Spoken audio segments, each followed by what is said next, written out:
السلام علیکم دوستو، کیسے ہیں؟ امید کرتا ہوں آپ خیریت سے ہی ہوں گے۔ آج کا ویڈیو بہت ہی دلچسپ، بہت ہی انوکھا اور کارگر ہونے والا ہے، کیونکہ آج کے ویڈیو میں ہم بات کریں گے اس رشتے کی جن کی وجہ سے گھر میں رونق، اللہ کی برکت، ماں باپ کی آنکھوں کی ٹھنڈک، پرائے گھر کی مہمان، دنیا جس کو بیٹی کہتی ہے۔ جی ہاں دوستو، آج ہم بیٹی کے بارے میں بات کریں گے۔ دوستو، سب سے پہلے آپ اس ویڈیو کو اپنے فیملی ممبر میں اور اپنے رشتہ داروں میں زیادہ سے زیادہ شیئر کر دیجیے گا۔ تو دوستو چلیے ویڈیو کو شروع کرتے ہیں۔ بیٹیوں کی بھی ایک عجیب کہانی ہوتی ہے۔ جہاں پیدا ہوتی ہے وہاں کی مہمان ہوتی ہے، اور جہاں رخصت ہوتی ہے وہاں کی ملکیت سمجھی جاتی ہے۔ مائکہ کہتا ہے بیٹی پرائی ہوتی ہے، سسرال کہتا ہے پرائے گھر سے آئی ہے۔ دوستو، دیکھتے دیکھتے بیٹیاں کب بڑی ہو جاتی ہے پتہ ہی نہیں چلتا۔ جب بیٹیاں بڑی ہو جاتی ہے اپنے درد کو چھپانا سیکھ جاتی ہے۔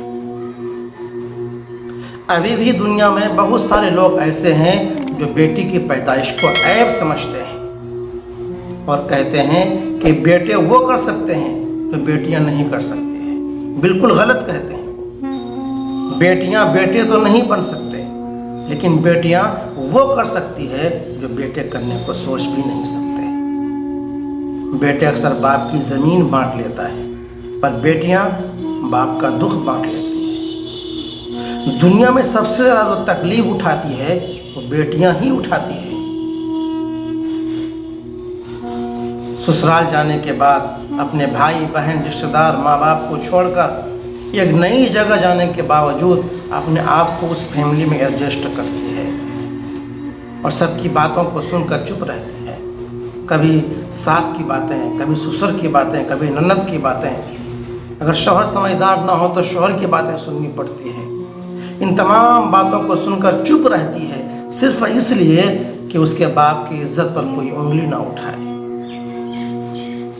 یہی نہیں دوستو، ہر تکلیف کو برداشت کرنے کے باوجود اس فیملی اور شوہر کے ساتھ پوری زندگی گزارنے کو تیار ہو جاتی ہے۔ دوستو، بیٹی اللہ کی نعمت ہوتی ہے۔ جب حضرت فاطمہ رضی اللہ عنہا تشریف لاتی، اللہ کے حبیب صلی اللہ علیہ وسلم کھڑے ہو جاتے تھے اور کہتے تھے کہ میری بیٹی آئی ہے۔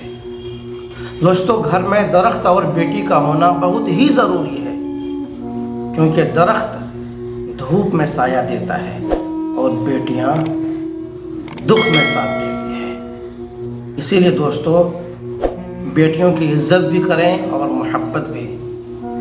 اللہ تمام بیٹیوں کی حفاظت فرمائے۔ اللہ حافظ۔